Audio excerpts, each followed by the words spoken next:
Hi, happy Friday.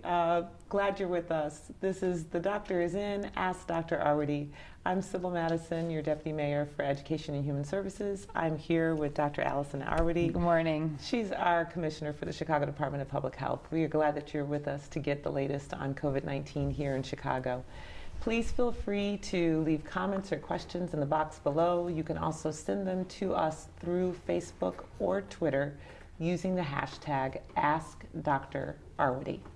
If you've seen us before, you know that we usually check our social distance at the beginning to make sure that we're in good stead.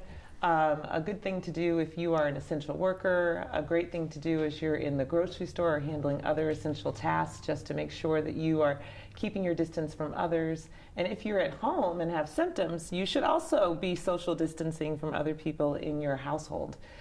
So we'd like to do that because it's a quick and easy measure.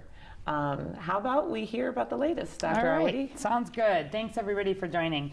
So as always, chicago.gov/coronavirus is where you go to find the latest on everything related to coronavirus, but especially data. There's that tab up at the top that says latest data, and we are just putting more and more up there every single day. So you could spend a long time learning about the latest really every day in Chicago. But let's take a look at the numbers for starters. So we are now at 10,721 lab-confirmed cases of COVID-19 in Chicago residents. That is among 25,733 in Illinois. And we're at 420 deaths in Chicago residents, and that is among 1,072 in Illinois. The U.S. is at more than 630,000 and more than 27,000 deaths, and the world is at almost 2 million and more than 130,000 deaths. So really in the same way that we're seeing increases here, although we are seeing that flattening, really seeing that across the U.S. And across the world. So we had an increase from yesterday of 457 cases and 34 deaths, again, just among our Chicago residents. So if we think a little bit about that number, 457 cases, that is a lot of cases. Yes. But where you think about that rate of increase, and right, we've been talking about this most days, one of the easiest ways to think about is the doubling rate. So if we've got about 10,000 cases, if we were seeing 1,000 new cases, that would mean that we would be doubling about every 10 days, if that makes sense, because you'd add 10% or 1,000 of the 10,000 every day for 10 days. So where we see fewer than 500 new cases in a day, we say, actually, that was a pretty good day in terms of that leveling the curve. Obviously, 457 cases are a lot of people, and every one of those cases is, hugely concerning for them, their family, their everyone who loves them. But it does actually, that is a day where you would say, like if we continued like that, that would be a every 20-day doubling, right? If you're sort of seeing that level. So just a very specific example with the Chicago numbers to give you a sense of kind of how we look at each day. And so, I mean, it seems you think about where we were a few weeks ago. Yeah, I was just thinking about how when we started, we said it would take a couple of weeks for us to see the impact. That's right. And now we're starting to see some positive impact. That's right. So let's look at our graphs real quick. So first of all, this is what is our formal, what's called an epi curve, where you just put the number of cases day by day by day. So the x-axis on the bottom there just shows you day by day. It does go back to March 6th, which was our first case, not counting the one separate one we had back in January. And then you see that increase. Now remember, it sort of looks like on the right side of the curve that's going down a lot. Some of that, as always, is because we do have some pending tests. And so we always report out on the day somebody was tested. And so where it can take a day or two or three or sometimes even longer, although that is also getting better, we sometimes will. There's a little bit of a lag there sometimes. A little bit of a lag, exactly. And then if we look at our other graph, this is our cumulative cases, again going back to early March. And we are still on the way up here, but as we showed yesterday, we're starting to flatten, which is great. And it's the middle of April. We know we are in stay-at-home through the end of April, and we also know that we are going to need to be seeing an actual decrease in that count before, just as a city or as a state, we're going to feel really comfortable about starting to relax some of that. So there are big conversations happening. Certainly, you'll hear this from the governor eventually, but the progress in flattening the curve in Chicago is the same in Illinois, but that does not mean that you can lighten up. It means that now more than ever, it's snowing again today. Like the weather is hanging in there with us, cooperating in helping you feel like it's a good day to really stay home and not be going out. But we need folks really taking that very, very seriously. And we're feeling a whole lot better than we were 2 to 3 weeks ago at the health department and as the city, and certainly where we think about that not running out of healthcare system capacity. And speaking of healthcare system capacity, that's another report that, as of this week is up on our website. And so I thought maybe, again, if people haven't looked there, every day you're able to look and say, see how many beds we have available across all of our Chicago hospitals, our ICU beds. And so, for example, as of when we ran it late last night, 75.8%. So it's been pretty consistent. Around 3/4 of the ICU beds across the city are full. That's both adult and pediatric beds. And it reflects that the hospitals have surged. They are using parts of their hospital that might not normally be taking care of medical ICU patients. So where they're not doing elective surgeries, or there might be, post-surgical care units. They may be using those spaces as ICU beds right now. So they did some repurposing. They did some repurposing. Yeah, we know that this has really not hit children very seriously, even where they get infected by and large. And so we don't have a lot of children's ICU beds being taken up. And so there are cases where, for example, adults may be in the pediatric ICU in terms of the beds, even though they're still getting care as adults. And so that 75%, lets us know that, again, across the whole system, we still have beds. We have hundreds of beds actually, still available for those sickest patients. And then if we look back, about 42% of all of our ICU beds are taken up by COVID confirmed patients, or if you're looking at this, or if you look at it online, you'll see the red dots are the COVID confirmed, and the yellow dots are the COVID's, what we call patients under investigation, meaning they have symptoms and we think they might have coronavirus, but we're waiting for a test to come back. Because even in the hospital, it can take, a few hours or even a day. So again, if we kind of look at that together, we still have a lot of patients, in the hospital, in the ICU, on ventilators who do not have COVID, and that's important, right? It's not like the hospital's still doing its work. It's cut back in things that sort of in the same way we all have. If it was not essential, if it was a operation that could be delayed, or where they're able to be doing telemedicine, there's a lot of that happening. But the hospital continues to do its work, and overall, because of the progress we've made in bending the curve, we still have some ICU capacity. And then similarly, you can look at the ventilator data, and just to give you a sense, as of now, 48% of the ventilators that we have available across the whole city are currently occupied. So we have about half of the ventilators available, and about 23% of the ventilators across the city are being occupied right now by patients who are either lab confirmed or possibly have COVID. And so, again, where you go back a month ago, there wasn't anybody, right? And so that's been to think about a quarter of the city's ventilators now being taken up by COVID.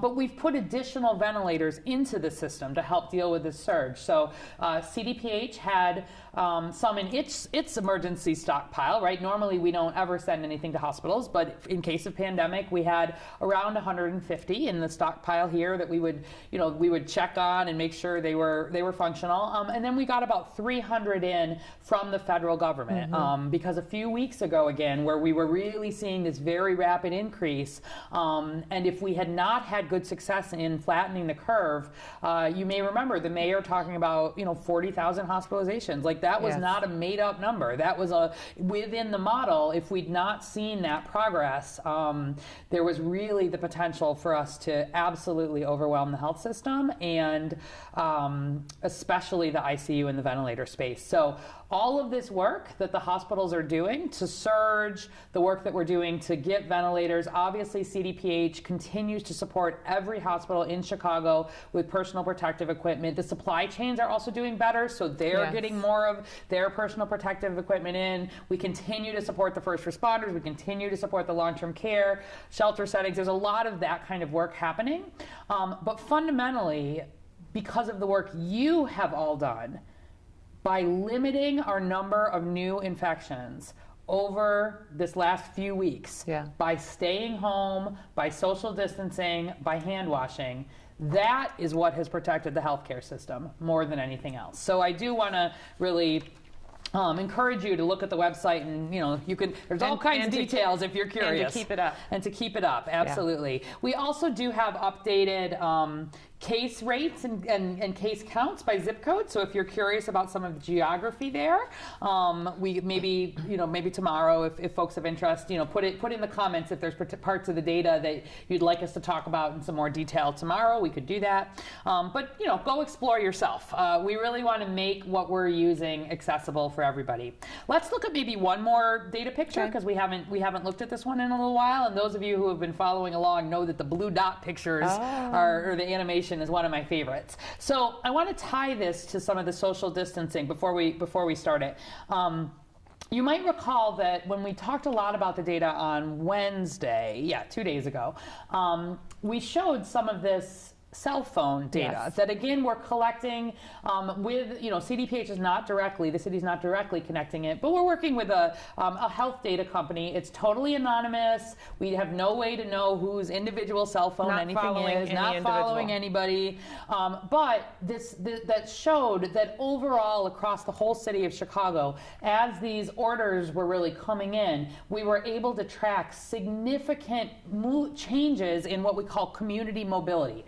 How much communities are moving. And whereas at the beginning of February, as a whole city, if you're checking in on the cell phones, again, where people have allowed that location data, you check in every half hour sort of with the cell phone through the day, and you compare it to whether it's quote unquote home. And the home is determined by, they look back over 6 months and they say, where was this device most often between midnight and 9 a.m. So that's considered the home location. Somebody said, what if somebody was working the night shift? It is possible that they could think your home was your job, but nevertheless, you then travel sort of away from your home. But most people would be at their home.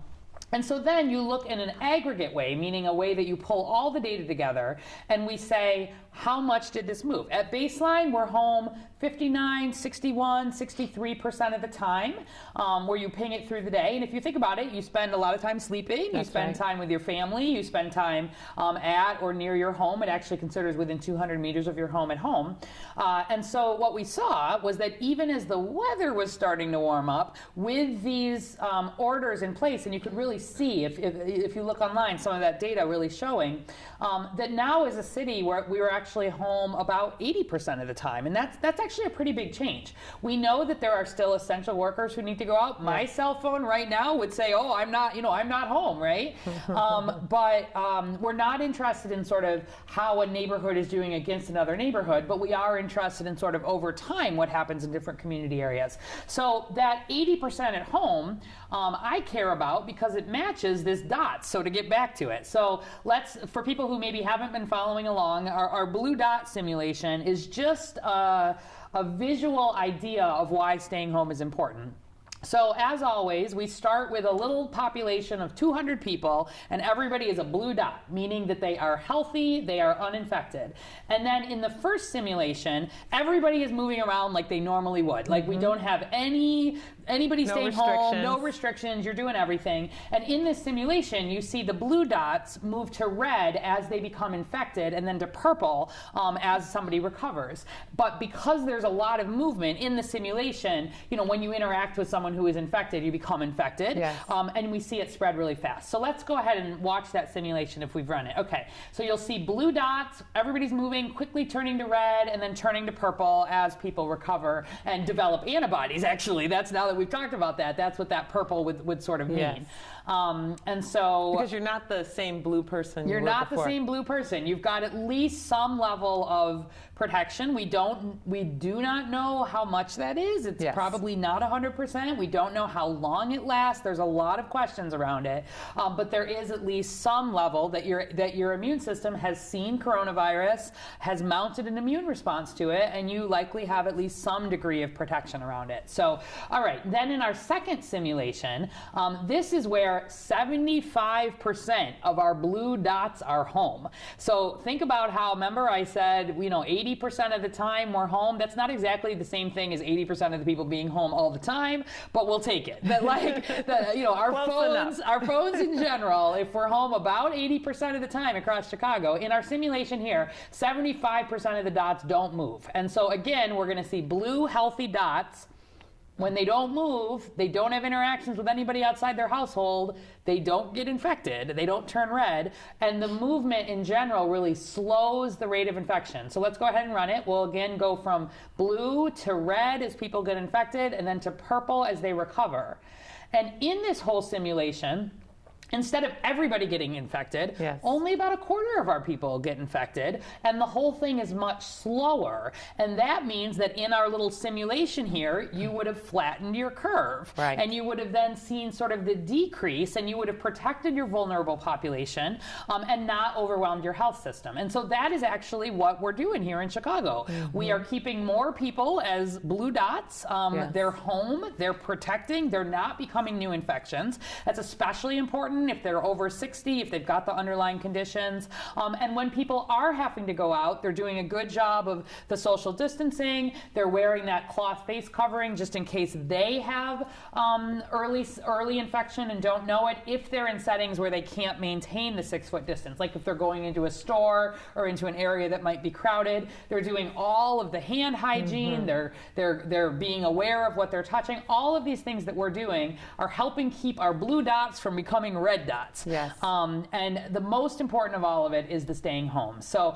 I know I like that simulation, but I think it helps you understand at some level why we need you to hang in there with us, and that we are really making progress. Yeah, and the simulation actually is talking with our real data. Exactly. So that's also interesting to see. Yeah. So good job, Chicago. Yep, keep it up. Okay, ready for questions? Absolutely. All right. Schwa Here and Now from Facebook. My question is, when will the drug trials be ready for confirmation, and how long until they become approved, if they get approved, and then accessible in pharmacies? Okay, great question. So I'm glad you asked about the drug trials, because that is exactly the right language to be using. There are trials, meaning that there's scientific testing of a lot of different drugs, like probably, I mean, I'm aware of probably at least 65 or 70, there may even be more. They're looking at old drugs. There's been, you know, one of the ones that has been talked a lot about are some of these drugs that are used for malaria, or older drugs that were for malaria. They're looking at things that were used for lice. They're looking at things for, you know, all sorts of older drugs. But then also there are newer drugs. There's a drug called remdesivir, for example, which was actually developed for Ebola. But it never, by the time the drug was ready, the main Ebola outbreak back in 2014-15 was over, but then it was used some in some more recent scenarios. But remdesivir is an example of a drug that is in a trial, and it is in what's called phase 3. And so if you remember, we've been talking a little bit about the trials. We talked about it for vaccines, where you do a safety trial and then you do a small efficacy trial, meaning, you know, is it safe? Then does it work to an extent in a small number of people? And then in a phase 3 is when you're actually looking at it in more people and sort of doing it in clinical practice. And so there's similar there's some slight differences, but the ideas are similar, that when you're doing a phase 3 trial, you are actually trying these drugs in people, yes. And in people who consent yes. to an experimental treatment, and you do it in a way that you capture the data systematically. So that's what's important, as opposed to giving one drug, say you have two, you're like, oh, this worked in one patient. Like that doesn't tell you anything. You need to look systematically. So if a drug gets to phase 3, does that mean it's showing some promise? That means it's showing some promise. It means it's had all of the animal studies and the lab studies to show that it's been safe. It's had some of the early trials, and it's shown at least the potential for some promise. But that is a very long way from saying that it definitely works. Right. Everybody is looking for promise here. And so the reason I brought up remdesivir is because first, it's one of the ones that I think has had some promise, and a lot of our hospitals here in Chicago are in the big international trials that are being done with it. Yeah. And so in that case, the drug company that makes this is called Gilead, and they're running a couple of big studies. And I did look up these numbers because I wanted to talk about this, so I'm glad somebody had a question. So they're running 2 trials. They're running one for people with severe COVID disease, meaning probably definitely maybe in the ICU, maybe even intubated. And they're enrolling 2,400 people in 152 hospitals all around the world. So the idea is you don't just want this to work in, you check it in multiple settings, and you enroll 2,400 people. And then they're enrolling another 1,600 people who have more moderate disease. So maybe they're hospitalized but not needing the ICU. And then basically this test is sort of, you give them a drug for 5 days or you give them the drug for 10 days and you see how does it work. It's not quite at the point where you're maybe comparing it against a placebo, which might be the next piece. Like there's multiple parts to this, but people understand the desire for speed. And so there's been some work to sort of say, we really want to make sure that, if this may benefit, let's actually compare a lower dose to a higher dose. Yes. And if it shows promise, we want to be using it, but we want to make sure that it's proven. And so all of the data at this point is anecdotal. So we have seen anecdotally people right here in Chicago at a number of our large academic hospitals that have gotten this drug and have shown some signs of improvement, which is great. But we don't yet know whether that is true sort of across the system. There will be work sort of comparing this. So it's like this whole thing of like glimmer of hope, and I want to share where there's a glimmer of hope, and it's one of the trials that is showing promise. And so I want you to know that, like, if somebody here in Chicago, if they're ill, like, we're working, like all the hospitals here are working to make sure that patients are getting the very best treatment. That is true across all of our Chicago hospitals. They're getting the good care, and then if it's appropriate for them to be in one of these trials, these studies, they're getting enrolled, and then we're collecting that data across the whole world to really make decisions. So the bottom line is that it's a long, long time before I think I don't think it's likely that we will have a drug just available in the pharmacy per se. Like, this is most of the work and the focus has been around, at least at this point, people who are really seriously ill, right? Yes, Thinking about people who are sick enough to need to be in the hospital or the ICU, and really about preventing death and preventing some of those outcomes. Certainly, as progress may happen for some of these treatments, of course we'd love to get to a point where there's a pill available. Right. That would probably still be prescribed through, just like if you go in and you get the flu, you go in and you get the flu and you get a prescription for Tamiflu. Yes. Right? Tamiflu is a specific, and Tamiflu is not the only one, there's some other ones, but your doctor gives you an actual diagnosis and gives you a prescription, and it doesn't completely, it just limits, especially it helps keep people from getting the really serious illness with flu. So even a drug that has partial efficacy or partial ability to improve a course would be very good news. So anyway, some good news here, but we don't have anything yet that has been approved. Anything that has been sort of had the full trials to say this definitely definitely works. So we are keeping an eye on it. We will obviously be letting you know, but there's been progress. Yeah. So yeah, fascinating that all across the world there's Yes. this effort towards a vaccine, but also efforts towards drugs that can help. efforts towards drugs that Yeah. can help, and we have got to do this in the right scientific manner. Remember the other day I told you there was a sort of a trial with one of the malaria drugs, similar Yes. kind of thing, where they did 2 different doses, and at one of the higher dose, they had to stop the trial because a lot of people were dying and having problems with the heart rhythm. So you got to do this in a measured scientific way, and so we're doing it just as quickly as we can, speaking for the whole scientific community. Okay, there are like 3 different questions here about antibody tests. Yes. So I'm gonna put them all together for Okay, you, good. Doctor. Lisa Brown Coleman from Facebook. When will antibody testing be available, and what will be the protocol for getting tested? Yep. Judith Nelson. What is the progress on the antibody tests? Have more reliable tests been identified? And then Faye State. When will there be a validated antibody test approved by the FDA? Okay, great. So, Good. So I love these questions because that means you're sort of listening and Paying understanding attention. that we're, Yes. this is very much still a work in progress. That again, just to help level set if folks haven't been following along, the antibody test is the blood test. Yes. And it's the blood test that, where the nose test is the one that looks for the actual presence of virus. It technically In your body in right your body now. right now, like you're sick with it or you've been infected with it right now. It's a test in the back of your nose or the back of your throat that is looking for technically it's the genetic presence of virus right now. So it's the one that has been validated, and it's the one that is the gold standard. and it's the only one right now that enables you to get a clinical diagnosis Correct. of COVID-19. Exactly. Perfect. And so that is the one that should be being used and is being used here in Chicago and generally. Now, the antibody testing is the blood test that is not about looking for the presence of virus in your body. That's the important thing to understand.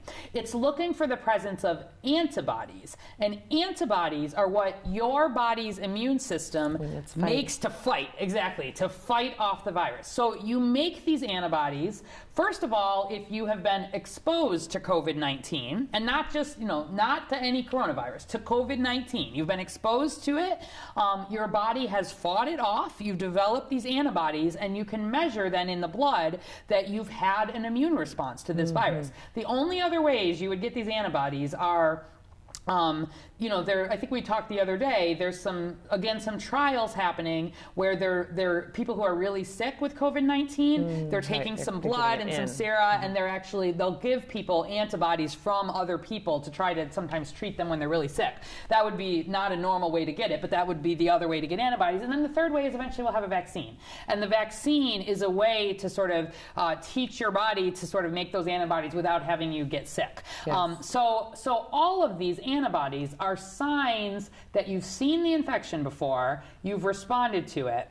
And this is not actually technology that's new for COVID. So it's the way hepatitis testing works. It's the way some of the HIV testing works. It's like a lot of tests actually work to say, have I seen an infection before, and have I responded to it? And then there's a couple different kinds of antibodies, as long as everybody's interested in antibodies. And if you think about the timing here, you don't start to make your immune response for right away, right? And so that's one of the reasons why you can have a false negative on the antibody test, because if you just got sick with it, you could be really You might sick not with have it. developed those Your body antibodies. might not have had the chance yet to develop antibodies. The test might come back negative, Right. even though you actually have Even though you COVID-19. actually have it, exactly. And so we would really only want to be using that antibody test at least a few days into infection. And the first antibody that your body makes is actually it's sort of kind of an acute antibody, meaning it probably saw it pretty recently. So that one is called IgM. Immunoglobulin M, that's just what it's called. And that one is when this is all sort of ready for prime time, you might use that to sort of say, okay, this might, maybe this person within the past just few days has sort of had an exposure, and that could be a part potentially of diagnosis, but not yet. It's not ready yet. And then the long-term one that you develop is called IgG, immunoglobulin G. And that means that your body has kind of had a chance to make some of the more long-term antibodies, if you will. And so it's really those long-term antibodies that we're more interested in. But again, we don't yet fully know what those immunoglobulin, those IgG antibodies fully mean. Do they mean that you're partially protected? Do they mean that you're fully protected? Does that differ depending on your age, your sex, how sick you were? How long does that protection last? Is that something that lasts months? Is this something that lasts years? We can't answer that yet because we're such a short amount of time into even having this virus out in the world. And so the bottom line is that we've had some problems, including here in Chicago, where there's been a lot of desire to sort of get testing happening quickly, and we understand that. And so there have been some settings where people have started using some of the antibody test, the blood test, not in conjunction with the nose test, and that's not really good for clinical diagnosis. Like, we know there's a lot of false negatives, like we said, but there's also false positives, and especially if someone has had one of the other coronaviruses. So, which includes the common cold. Includes the common cold, right? So your body might have fought off the common cold. Probably 10 to 15%, give or take, of common colds are caused by other coronaviruses. You might have antibodies to that, and a lot of the tests that aren't fully validated could be reacting to that. So I don't really trust at this point the antibody testing that has been really locally available here, and I want people to understand that.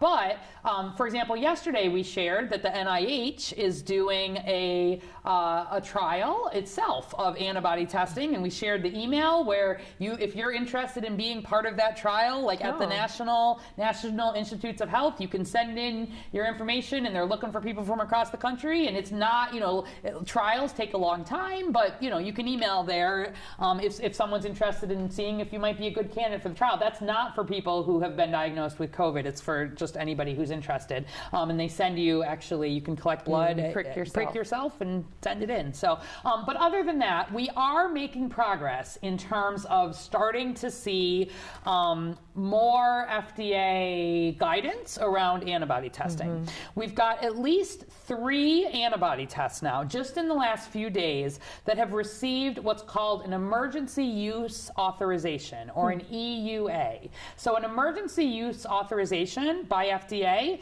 is like the first big step on the road toward full validation.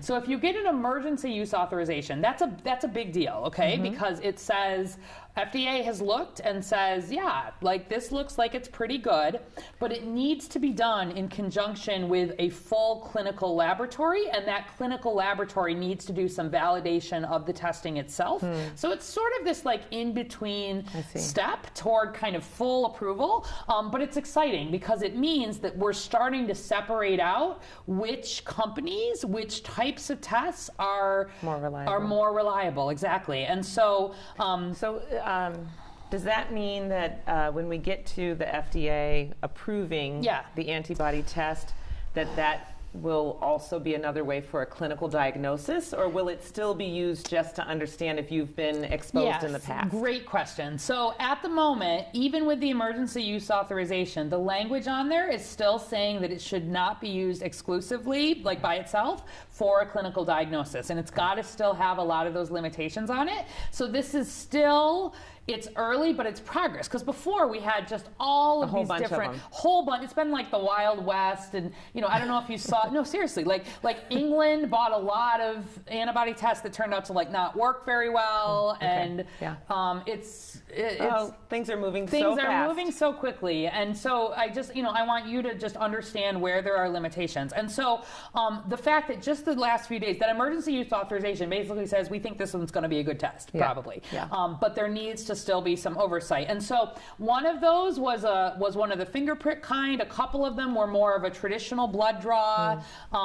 There's another company that is using a different validation process to just do the IgG, right? That longer term one. So, every day more progress here, and I do, really within this. I mean, this is really a day-by-day thing. We're going to be seeing more. You can go to the FDA website if you want to read more about it, because there's a lot on there, and you can see which are some of the tests that are starting to sort of really make progress along that pathway. So exciting news there. Yes. We're going to continue to follow it, but I'm glad everybody's so interested, because we are too, and we'll be using it once there's sort of a test that's kind of ready to go. The federal government, I'm sure, is going to be helping plan what the distribution of this looks like across the states. We'll want to be making sure that, especially at a population level, where we'll want to use that to understand people who, how many people are there who were infected and never knew it, right? Exactly. Like, this is because the test. so many people had symptoms and just stayed home. Correct. Didn't get They tested. had symptoms and they stayed home. They had mild symptoms and Maybe never didn't even knew it. Maybe know. weren't symptomatic at all and may have been infected. And so it's only these serology tests that are going to help us answer those population questions. And those population questions are really important as we're thinking about things like, what is the case fatality rate? How likely is it that someone will get hospitalized or unfortunately die? It'll play into vaccine decisions. It'll play into long-term understanding. If you think about it, someone who is at least partially immune and ideally more immune, at least in a short-term way, those are the sorts of people you would love to have caring for people in long-term care facilities, for example, right? Like people who are in nursing homes, these really high-risk situations, high-risk individuals. You'd love to say, let's try to use people who are more likely to not get coronavirus again. Because you want to limit the You want to exposure limit to new exposures. That said, we don't think this is 100%. There have been reports, out of South Korea in particular, and China, that there do seem to be people who had recovered and may have gotten it again, versus was this a testing problem? And so this is the question. Like, there's a lot of false positives and negatives, right? And this has been sort of an issue all along. And so there's not been final determination. It's not a lot of people. Most people have protection, but there does seem to maybe be a smaller percentage that either don't have, maybe their immune response was not as large. Right. Did they get reinfected versus is there an issue with testing? So broadly, antibody testing, really good news, and we're excited, but there remain some issues with it. And so we don't want people using it for clinical diagnosis. It should not be the only test that you get unless you're doing it in a study, like with National Institutes of Health or another sort of approved study. And if you get a result, know that you can't fully trust that result yet. The last thing I want someone to do is get an antibody test, especially one that has not been approved, which I'm telling you, if you've gotten an antibody test here in Chicago at this point, it hasn't been approved by the FDA. Say somebody gets a positive and interprets that as, oh, I'm fine, I'm immune. They go home, they hug their grandma. No. I need people keeping the social distancing, keeping all of those things in place, regardless of what testing you've had, especially with the limitations that still are there around antibodies. So I'm glad people are interested, because it's one of the things I'm following most closely too. So we'll update you every week or so on where we are. Okay. Joss Ty, for how long do asymptomatic carriers shed virus? Any idea when they serologically convert? Oh, look at that. Serologically convert. That means develop antibodies. Very good.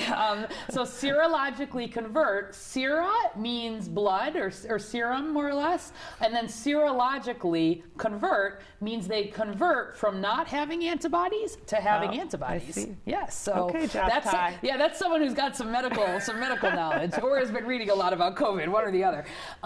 Do we know how long asymptomatic folks shed the virus? Yeah, so again, some questions around there, because if you you've got to be testing people who are asymptomatic. Based on what we know now, we don't think that there is a long period of shedding. We think that it's more that people are infected and just have low symptoms. And so what we're using as guidance consistent with what's being used in other places is if you didn't have symptoms but you got a test, you would stay in for at least those 7 days. Yes. And there's been a lot of studies about virus shedding of all kinds, but it's important to recognize that it's not just sort of when the virus sheds, but is it what we call viable virus? Is it virus that can actually infect other people? And broadly, that doesn't look to be an issue post 7 days. So yeah, and then in terms of serologically converting, so also questions about that. But we think that these antibodies are taking, I honestly don't have an exact answer on that. But at least, my educated guess on that would be at least probably 5 to 7 to 8 days for that IgM, and then a little longer than that for the IgG. So it's not something probably that you would have right at the beginning of when you've been infected, which is why the timing of when you use an antibody test is also important. So, yeah. Okay. Renee Jackson from Facebook. Doctor, do we really have to sterilize or disinfect the bottom of our shoes when we come home? Yeah. So no, I would say. I would hope that you don't put the bottom of your shoes on your eyes, your nose, your mouth, or that you're, that if you can, you're quite flexible. That's right. Or that you're, licking the floor.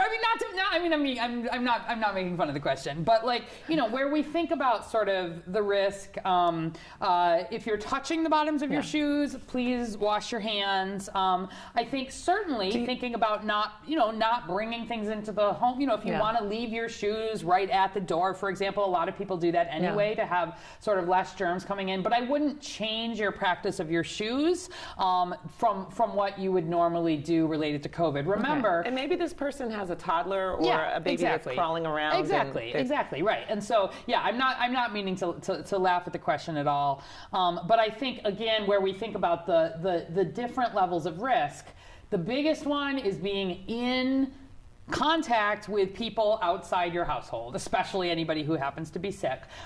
So when you're out, the priority is around the social distancing. Again, if you're in the setting, wearing that face covering more for protecting others, and lots of hand hygiene. And so as you come home, if you want to sort of have a ritual of leaving your shoes maybe just inside the doorway, great, no problem there. But you don't need to be trying to do different disinfecting. In some ways, it worries me a little bit if I hear people trying to use products in different ways. I want to make sure people are using products in the way that they're recommended. So I wouldn't have a big concern about your shoes. Leave them near the door if you're concerned about it. And then if you've got, young children or something, Okay. All right.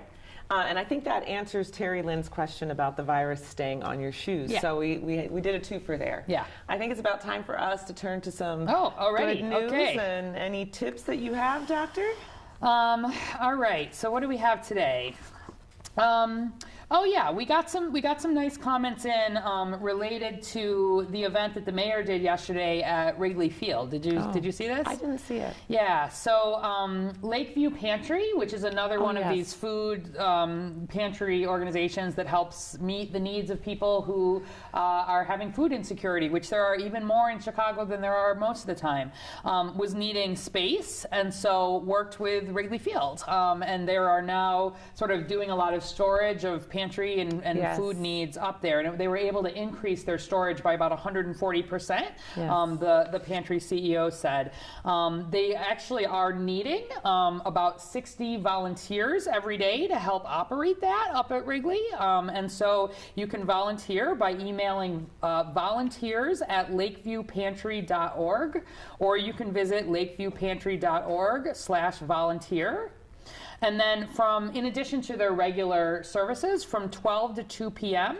on Tuesdays and Saturdays, food will be distributed to anybody who needs it at the corner of Sheffield and Addison. That's right at Wrigley Field, just outside the right field gate, and packages contain a 2-week supply of food. Oh, that's awesome. So 12 to 2 p.m. on Tuesdays and Saturdays, corner of Sheffield and Addison, just outside right field for the Cubs fans.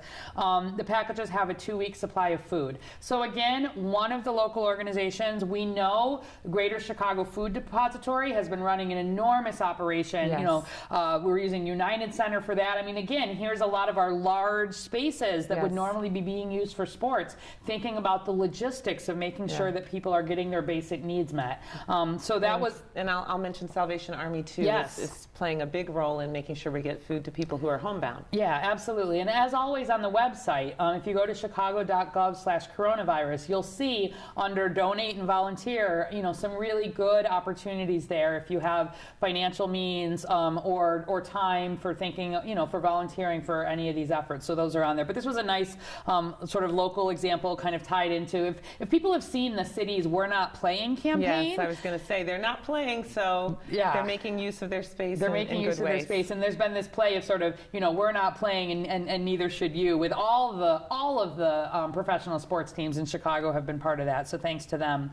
And then maybe I'll just give a friendly reminder that the weekly sing along is tomorrow at 7 p.m. Sweet Home Chicago, that's right. FM 87.7. We'll be broadcasting at 7 p.m. And then. Yeah, I think maybe I'll leave it at that for today. Did you have anything you wanted to add? Oh, no. I was going to mention actually the food too, because we have seen a spike in the number of calls for food. So where people can contribute to address the food insecurity that we're seeing across the city at this time would be wonderful. Yeah, and we heard Lisa Morrison Butler was here yesterday, the commissioner of the Department of Family and Support Services, and you know, she was noting, for example, that the domestic violence hotline had gotten the most calls that they'd ever gotten. This is true. There's a lot of stressors in general on everybody right now, and I want folks to know that, you know, there is help available, and the website's a good place to start. But also, if you're having a need and you really don't know where to turn, you can call 311, and that there are folks there. That's the city's hotline to help link you or anybody to any of these essential services. Yep, it's your go-to with any need that you might have. Yes. All right. Well, there was a lot of good news this week in terms of how the city is doing in its response to COVID-19. But as we always do, we want to encourage people to continue to stay home and save lives.